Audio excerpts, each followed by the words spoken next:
ये वही दीवार है जिसे ब्रिटिश जनरल हडसन ने तोड़ दिया था। और मैं आपको एक दिल्ली की एक ऐसी धरोहर को दिखाने जा रहा हूँ। जी हाँ, आज का हमारा वीडियो है हुमायूं का मकबरा। हुमायूं का मकबरा न सिर्फ मुग़ल इतिहास का हिस्सा है, बल्कि यह भारत की पहली गार्डन टॉम्ब है, जिसे आज हम आपको दिखाने वाले हैं।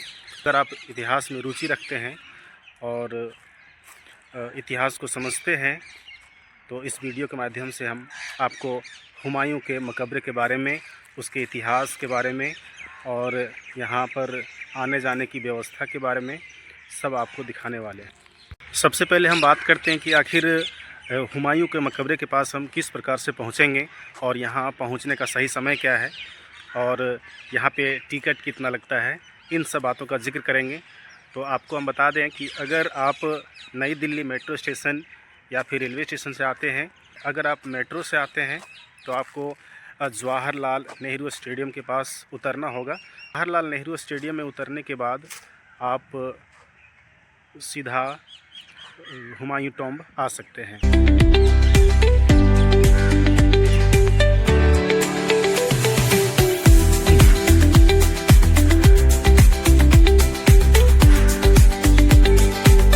जैसा कि हम लोग जानते हैं कि पूरे मुग़ल डायनेस्टी में 6 सबसे महत्वपूर्ण मुग़ल हुए, जैसे बाबर, हुमायूं, अकबर, जहांगीर, शाहजहां और औरंगज़ेब। बाबर को मुग़ल डायनेस्टी का जन्मदाता कहा जाता है, क्योंकि 1526 ईस्वी में सबसे पहले बाबर ने भारत पर आक्रमण किया था। उन्होंने इब्राहिम लोदी को हरा करके और मुग़ल सल्तनत की स्थापना की थी।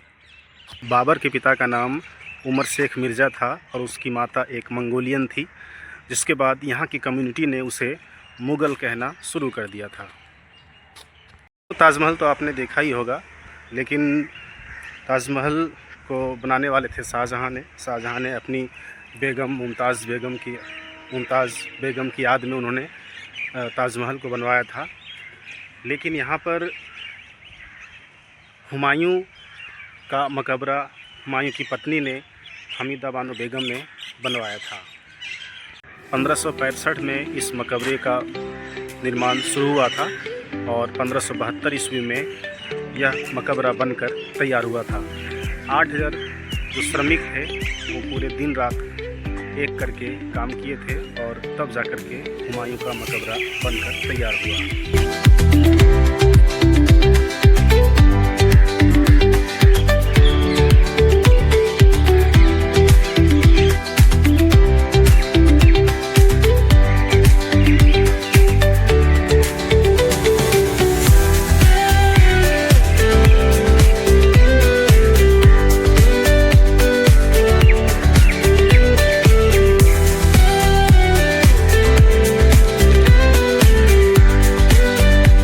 दोस्तों, यहाँ 3 तरह के पेड़ ज़्यादा आपको देखने को मिलेंगे। सबसे पहला है पीपल का पेड़। आपको यहाँ ज़्यादा मिलेगा देखने को, क्योंकि पीपल जो होता है वो छायादार वृक्ष होता है और वो छाया बहुत अधिक मात्रा में देता है। दूसरा हो गया आपका नीम का वृक्ष। यहाँ पर आपको बहुत देखने को मिलेगा, क्योंकि नीम जो है वो मेडिसिन ट्री है। और तीसरा हो गया लेमन ट्री। नींबू का पेड़ यहाँ पर आपको देखने को मिलेगा, क्योंकि नींबू के पेड़ होने के कारण यहाँ पर मच्छर नहीं लगते हैं, मच्छर नहीं पाए जाते हैं। दोस्तों, अब हम बात करते हैं हुमायूं के बारे में, क्योंकि आज हम आए हैं हुमायूं का टॉम्ब देखने के लिए। हुमायूं मुग़ल बादशाह के दूसरे सबसे शक्तिशाली बादशाह थे, जिसका जन्म 1508 ईस्वी में हुआ था। और हुमायूं का जीवन जो है बहुत ज़्यादा कष्ट में बीता था। हुमायूं का शासनकाल 2 भागों में बंटा हुआ था। पहला शासनकाल 1530 से 1540 तक रहा, जब उन्होंने अपने पिता बबूर के बाद मुगल गद्दी संभाली। इस दौरान उन्हें कई चुनौतियों का सामना करना पड़ा, खासकर अफगान शासक शेर शाह सूरी से, जिसने 1540 में कन्नौज की लड़ाई में उन्हें हरा दिया और हुमायूं को भारत छोड़ना पड़ा। इसके बाद हुमायूं लगभग 15 वर्षों तक निर्वासन में रहे। फिर उन्होंने अपनी ताकत बढ़ाकर 1555 में दोबारा दिल्ली पर कब्जा कर लिया और दूसरा शासनकाल शुरू हुआ। जो 1555 से 1556 तक चला। दुर्भाग्यवश 1556 में उनकी मृत्यु हो गई, जिससे उनका दूसरा शासनकाल बहुत छोटा रहा।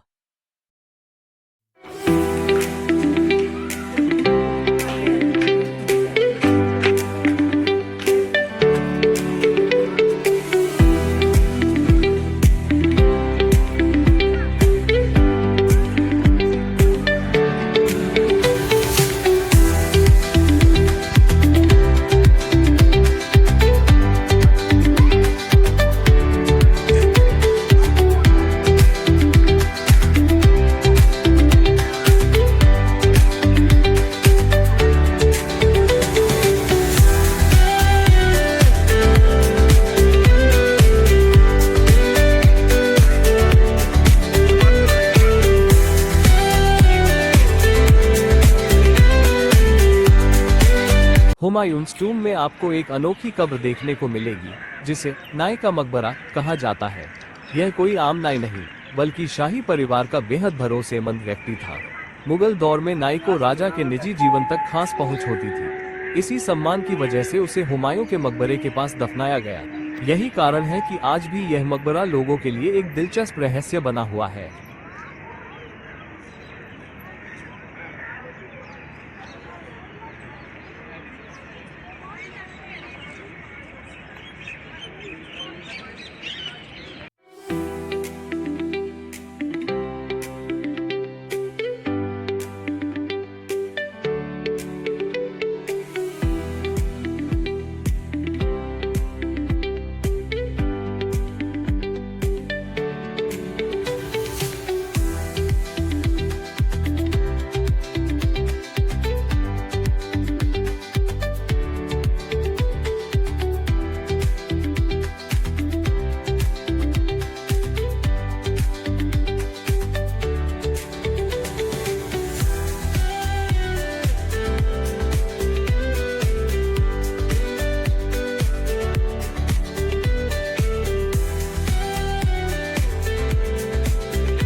उन्हें शेरशाह सूरी का सामना करना पड़ा और बहुत दिनों तक, लगभग 15 साल तक वो निर्वासन की ज़िंदगी जीते रहे। और अंत में 1555 में हुमायूं को राजगद्दी हासिल हुआ, पर उसके एक साल के बाद 1556 ईस्वी में दुर्भाग्यवश हुमायूं की मृत्यु हो गई थी। अपनी लाइब्रेरी की सीढ़ियों से उतरते समय आजान सुनकर झुक गए, जिसके बाद उसका संतुलन बिगड़ा और वो सीढ़ियों से गिरकर उसकी मृत्यु हो गई। इस मकबरे का प्रमुख वास्तुकार थे मिराक मिर्ज़ा गियास, जो भारत से आए हुए थे। यह मकबरा भारतीय वास्तुकला और फारसी शैली का एक कॉम्बिनेशन है और दोनों का मिश्रण है, जो काफ़ी अद्भुत है।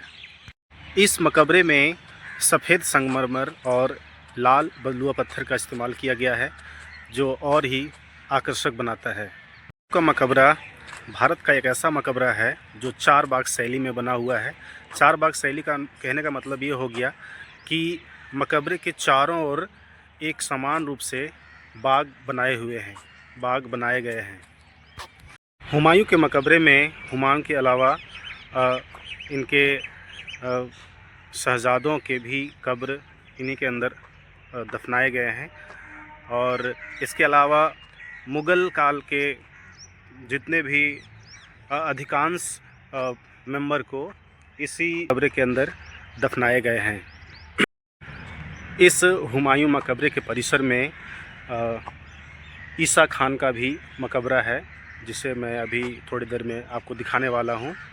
ईसा खान वही है जो 1540 में शेर शाह सूरी ने उसे दिल्ली की राजगद्दी पर बैठाया था।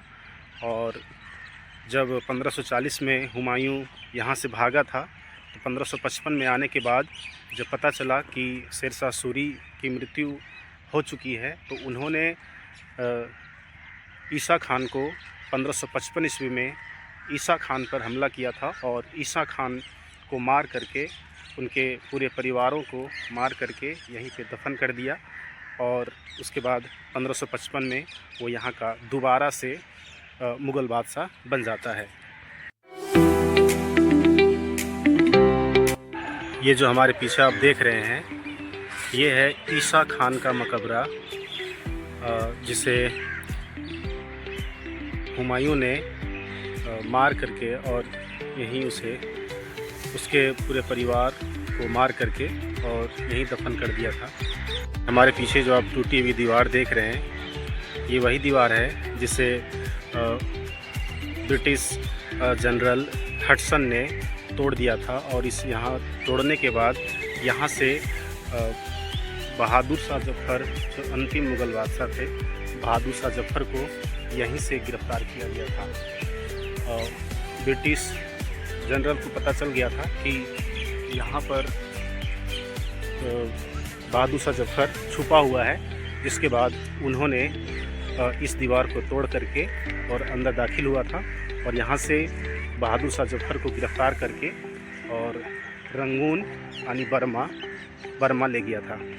हम लोग यहाँ से बाहर निकल रहे हैं, जो आप देख सकते हैं।